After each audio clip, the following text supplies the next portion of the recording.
habido una interrupción abrupta en mi exposición anterior.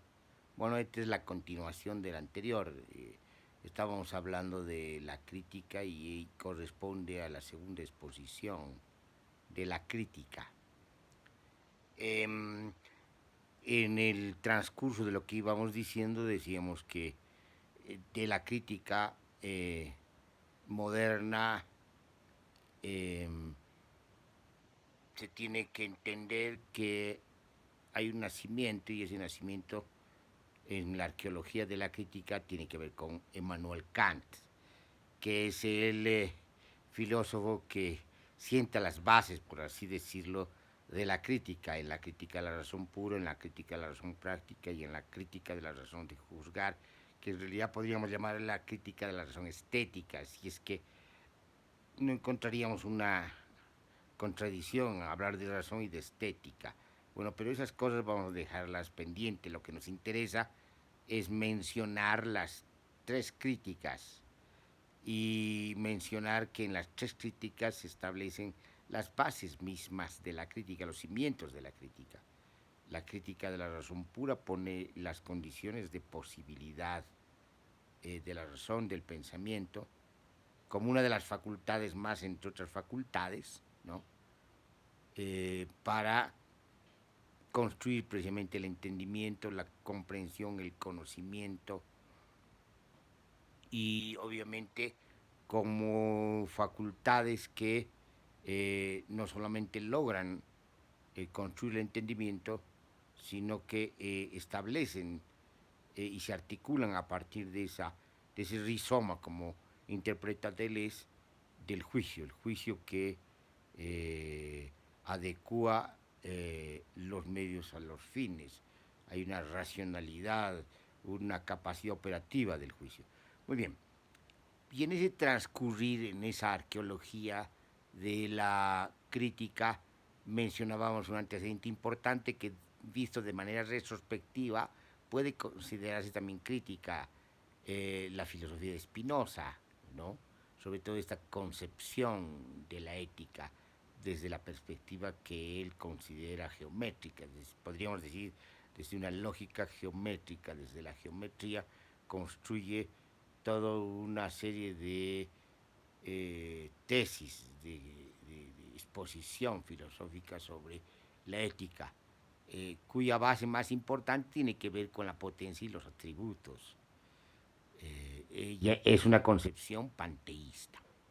Bueno, pero en ese transcurrir habíamos hablado también de que heredera de la crítica de Kant no deja el horizonte kantiano es Marx,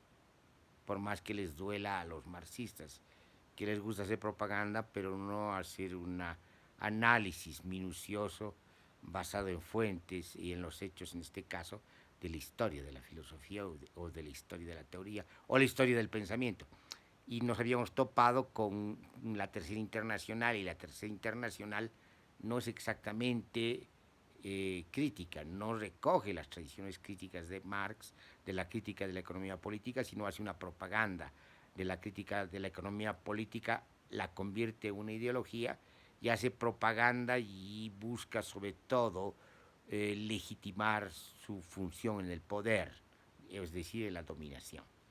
Y hablábamos de Stalin, a quien no considerábamos crítico, tampoco a Lenin y a Trotsky, aunque digamos ellos tienen una labor, una elaboración más acabada, más eh, esmerada. En cambio, en Stalin vemos una suerte de mediocridad, solo encubierta por el aparataje de la propaganda de los dispositivos del Estado. Bueno, hasta ahí íbamos. Y para continuar con la arqueología de la crítica, debemos recoger una, uno o dos hitos más del primer recorrido que hicimos de la crítica, donde anotamos de que, digamos, en esta evolución, por así decirlo, en este desenvolvimiento, en este desplazamiento de la crítica, nos encontramos con Jacques Derrida y sobre todo con esta crítica, con esta forma de la crítica más completa, integral, que es una crítica hermenéutica, que es una crítica desde la hermenéutica, que es una crítica que, recogiendo todas estas tradiciones que hemos mencionado anteriormente, eh, despliega la crítica dándole un alcance fuerte hermenéutico y de la hermenéutica crítica, sino que además logra un análisis de la composición de la crítica o desde la composición más compleja de la crítica que incorpora, digamos, esta eh, eh, lectura, esta decodificación, esta interpretación, este destejido de los tejidos mismos de las formaciones enunciativas, de las formaciones de la escritura, de la formación de los textos y de los contextos, de los estratos y sedimentaciones que se hallan pues precisamente en estos cuerpos teóricos o en estos cuerpos literarios o en estos cuerpos narrativos. Hasta ahí habíamos ido en la exposición anterior, no en la inmediata anterior, sino en la segunda exposición filosófica y en la primera exposición sobre de la crítica. Y habíamos mencionado, dimos un hito que no habíamos desarrollado, que es muy importante, que es anterior a Jacques Derrida, que es la de la Escuela de Frankfurt, sobre todo en teóricos tan connotados como Adorno y Horkheimer, quienes también podemos decir le dan un alcance mayor a la crítica y una mayor composición más compleja a la crítica y podemos decir una toma de conciencia más fuerte de la crítica,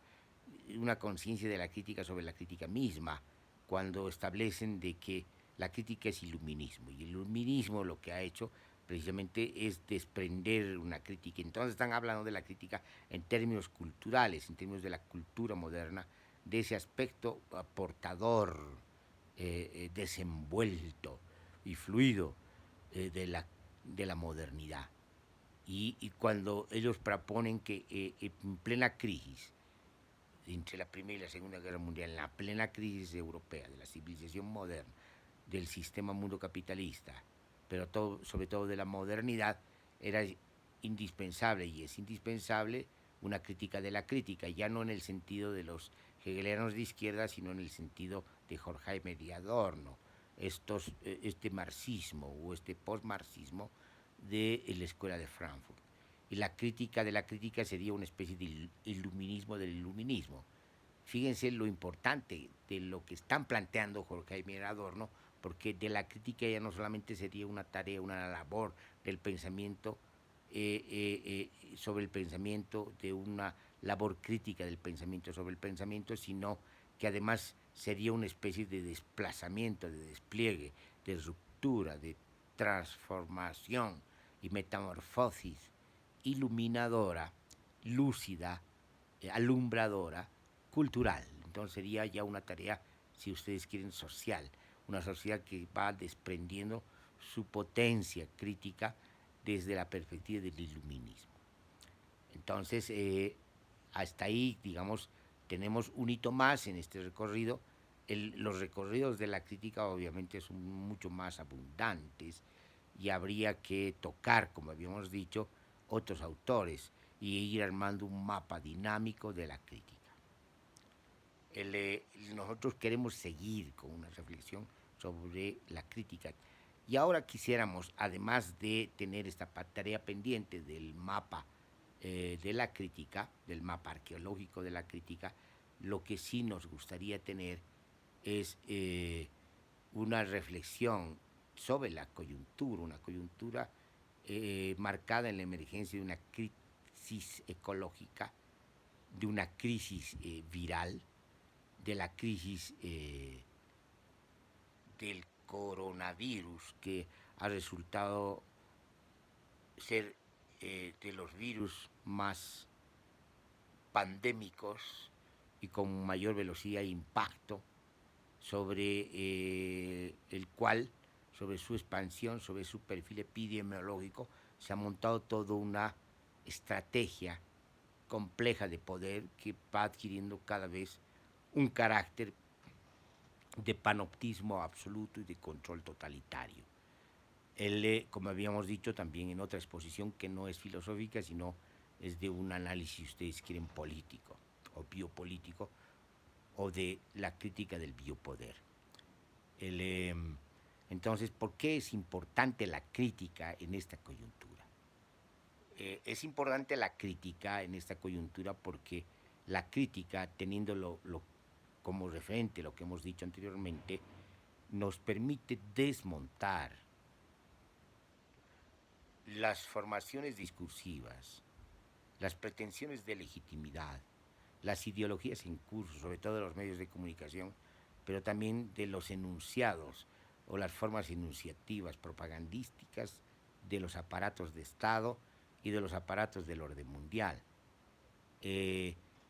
pero también desvirtuar, digamos, los sensacionalismos por un lado y solo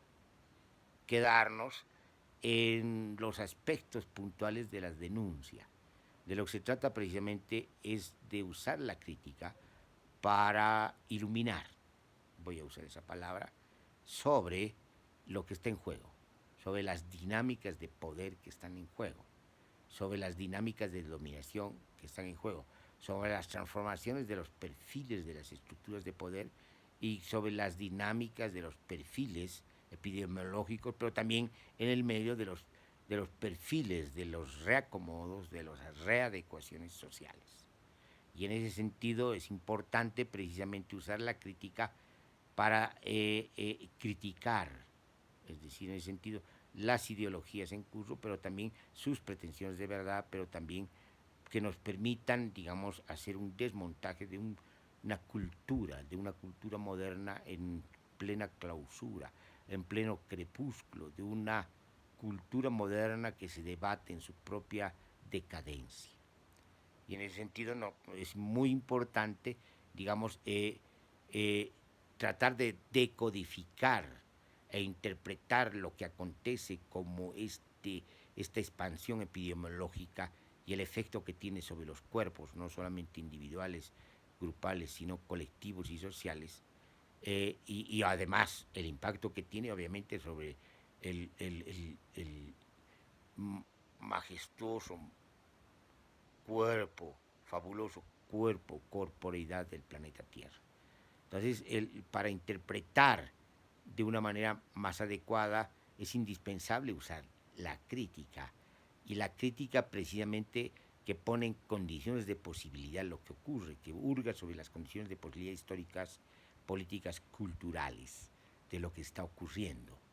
Y por lo tanto, tratar de interpretar los hechos a partir de esas condiciones de posibilidad, convertir a los hechos en códigos que nos permitan precisamente interpretaciones sobre lo que acontece, más integrales, más desde la perspectiva de la complejidad, más desde la perspectiva del pensamiento complejo. Entonces, la crítica es sumamente importante y un ejercicio de la crítica hemos intentado, sin tener totalmente esa pretensión, en las exposiciones que hicimos sobre perfiles epidemiológicos y diagramas de poder. Pero ahora de lo que se trata es enfocarnos más que en el objeto de esas críticas o esas interpelaciones al poder, enfocarnos en las características de la crítica. ¿Qué características tendría que tener una crítica hoy en esta coyuntura, en este contexto de la crisis ecológica y de la crisis viral? Me parece que es muy importante que se llama interpretar desde una hermenéutica crítica, desde la deconstrucción, lo que se dice, las formaciones discursivas que están en juego en esta forma de exponer epidemiológica o biológica o inclusive médica desde la perspectiva de la salud, de la Organización Mundial de la Salud y de los sistemas de salud nacionales. Desmontar, digamos, sus juegos denunciativos, sus juegos de significación, tratar de mostrar y de ver qué es lo que hacen, o sea, qué es lo que hacen al decir lo que dicen, qué es lo que hacen al construir ciertas narrativas usando determinados códigos, determinados significados, determinadas figuras que tienen que ver precisamente con sus descripciones del coronavirus. Entonces es muy importante que esta crítica logre hacer una deconstrucción de estas formaciones discursivas de la epidemiología. Pero por otra parte, es importante también que se llama hurgar sobre los comportamientos, no solamente sobre los discursos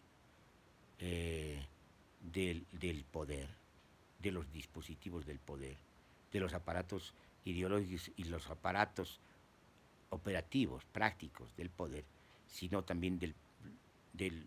poder mundial, no solamente del poder en el sentido abstracto, no solamente del poder en el sentido del Estado, es decir, nacional, sino del poder en su sentido del orden mundial de las dominaciones. Es importante convertir a los comportamientos y sus discursos en códigos que puedan permitirnos la decodificación de los comportamientos discursivos, pero también de los comportamientos prácticos, de esta forma de responder del orden mundial al perfil epidemiológico en expansión del coronavirus. Por otra parte, me parece que es importante que de la crítica logre comprender lo que hemos llamado las singularidades de la economía política generalizada hoy en este momento y respecto a esta, digamos, pandemia. De la crítica también en la medida que entendemos que la modernidad eh, guarda como dos perfiles de la modernidad. Una modernidad conservadora, regresiva, que es aquella modernidad que después de haber hecho la revolución y destruido el Estado, lo reconstruye. Esa modernidad que después de haber criticado las ideologías, las restituye. Esa modernidad que después de haber desmontado y suspendido las religiones, los mitos, ¿no ve? Termina construyendo nuevos mitos y construyendo nuevas religiones. Ese es un tipo de modernidad que es la que criticamos. Pero hay otra modernidad, la modernidad liberadora, la modernidad de la revolución, la modernidad del iluminismo, que es la modernidad fluida y rizomática que ha logrado deconstruir y ha logrado, digamos, diseminar los dispositivos de dominación y los dispositivos de legitimación,